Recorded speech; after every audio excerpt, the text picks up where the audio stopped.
This is my practical AI programming in Elixir with LangChainEx talk.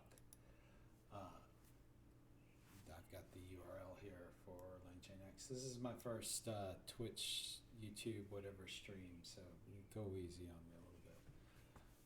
So why LangChainEx?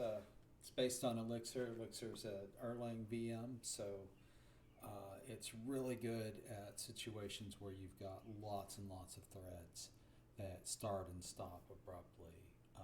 It makes it a really ideal platform, I think, for going forward with multi-agent AI systems, because multi-core CPUs are going to be able to have a lot of different models running simultaneously. You can launch multiple language models at the same time, so you can implement things like tree of thought, only you don't have to wait in a linear fashion on each of those models to return. They can each happen in their own thread. You can combine local and remote models, so it kind of has an agnostic interface where it doesn't really care who the provider is. So you could have a model that's running on OpenAI and then just switch it over to run on a different model on Hugging Face. It's the same interface, so it doesn't really care. Or replicate. I think I've got Goose AI in there. I've got a few different AI services wrapped up, and I'm planning to add support for more because I want to just make this a nice, easy system to just jump in to language model programming for Elixir programmers. All right, so in this talk, I'm going to be focusing on portals, the Whirlpool portal specifically. So to motivate what that is, in AI programming, there's two knowledge domains. The same data exists in both of the knowledge domains, but it's interpreted differently. So you've got a string, for example, and the machine domain is like the traditional computing environment, right? It knows about things like floats and arrays and threads and things like that. We still need this for a lot of problems. Machine domain actually is a better way to talk about those problems. Dijkstra actually wrote a paper on this, but we invented formal notations and programming languages for a reason. And it turns out that it's very unlikely that natural language is going to be able to really supplant computer programming in the traditional manner, just because we're always going to want to be able to really hard specify things. For any well-defined program, a hard-coded program will probably be better than an equivalently powered AI. This is like famously, late 70s calculator. That's better at math than most of the chat models. So it just kind of depends on what you're doing. The machine domain, it's better for computer stuff, things that involve a lot of specific rules, where you need a lot of reliable and predictable and testable things. It excels at that, but it's not robust. Like if you throw it something it hasn't seen before, it's gonna just, you're gonna get fired. Anyway, so semantic domain, right?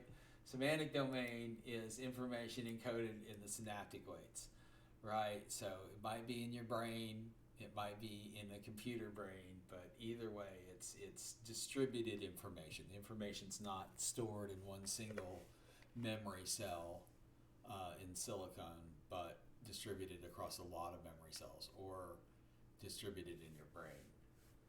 So the semantic domain, it knows about things we like to talk about, like cats, pictures of cancer cells, things we're interested in like that. So it also knows how to write code that executes in the machine domain, so that's nice. This domain's useful for stuff. Anytime you're doing, obviously, the obvious human tasks, things like you're trying to compose an invitation to a wedding or something. All of those are examples of things, right? Speculating about epistemology, interpreting sounds and images. That's stuff we associate with human intelligence normally. And then there's other times where we have tasks where the task is somewhat formal, but we need it to be flexible. We need it to not just explode the second there's a misplaced comma or whatever. And then another thing this domain's good at, it's writing or fixing code that we can execute in the host language. So you can start to rethink maybe some of the try-catch exceptions that you write in your code and think about, well, would it be possible is there enough time here to ask a model to correct this problem for me? Or, well, let's see. All right, portals are just mechanisms that we use for getting information, translating between the two knowledge domains, I would say. So we've got the semantic domain to the machine domain. So we have things like templates that contain snippets of the host language. We can pass those to a language model, right, and ask it to complete the snippet and give it back, and then we can execute it. Source code, just source code produced out of nowhere by the semantic domain. It's very intelligent. You could just ask it for some code, and it can try to do that. And then a lot of prompt engineering, just standard prompt engineer stuff, like putting markers down to tell it so we know where to scrape or extract that from. And then on the other side of the equation, machine domain to semantic domain. The big ones, language prompts, right? We have prompts that we submit to the semantic domain. We fill them out in our host language, submit them. But there's also audio, video, anything else we can stream at it. There's probably a bunch of stuff here that I haven't thought about yet, but this, I think, that covers the basics. Okay, so the Whirlpool portal is just a mechanism I came up with in a production situation where I have a workflow where I've got natural language inputs, and I've got to turn that natural language input into highly structured data that won't break my existing business logic.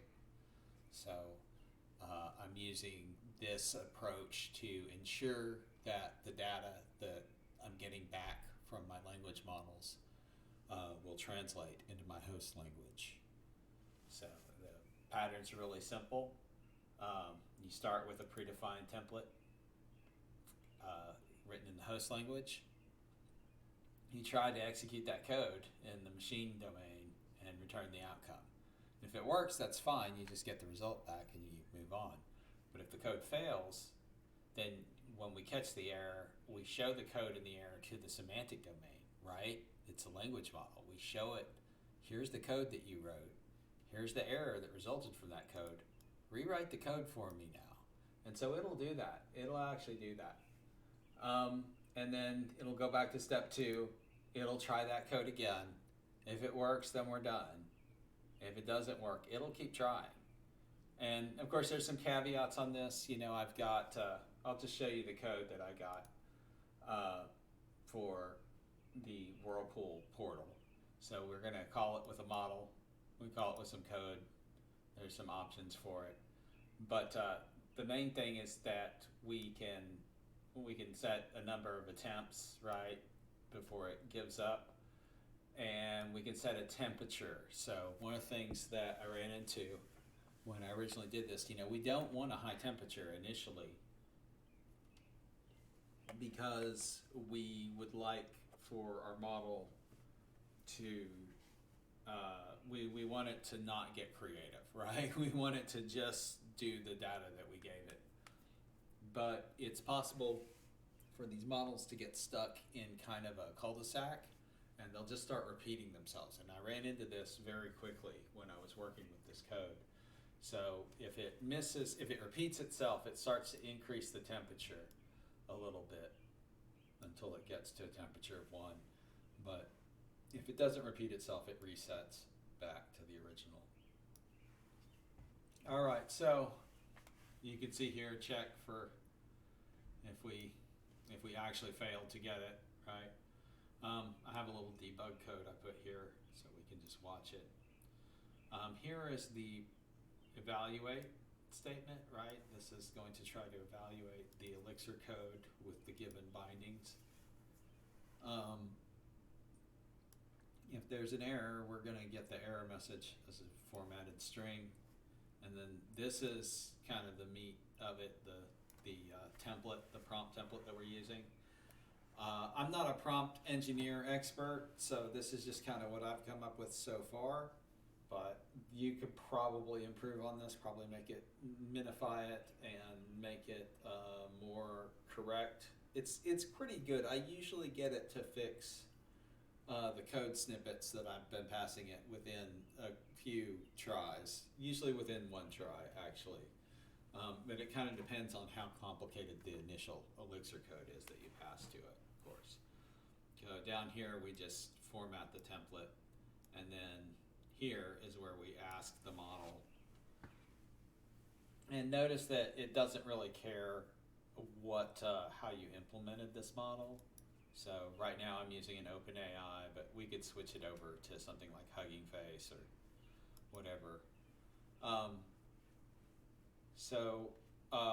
When we call the Whirlpool portal, we're going to call it again, right? We increment the step that we're on. We pass the previous code. We pass the next iteration of Elixir code. So then we go back up to the top and we do it all again. And this time, if it works, it'll return the result. But if not, it'll try to do it again, try to fix it again. It'll keep going recursively. If it repeats itself, increases the temperature. All right, so I'm going to give a couple of examples of this. Got two examples here. I'm going to run the first one. It's real simple, just to demonstrate the principle of it. So we'll comment this guy out here. All right, and go into my little window here. Run the test. Now you can see with this test what it's doing. This is some Elixir code. It's just doing a JSON decode of a string. And you can see this is not correct JSON here. So if you decode this in any language, actually, it's going to break because it's not JSON, it's broken. I've run into this problem actually with language models giving me somewhat broken structures. So this was this was motivated by a real world problem I was having. I passed this to the Whirlpool portal. Whirlpool portal, it's this function here that I showed you. And the results that we get back will look like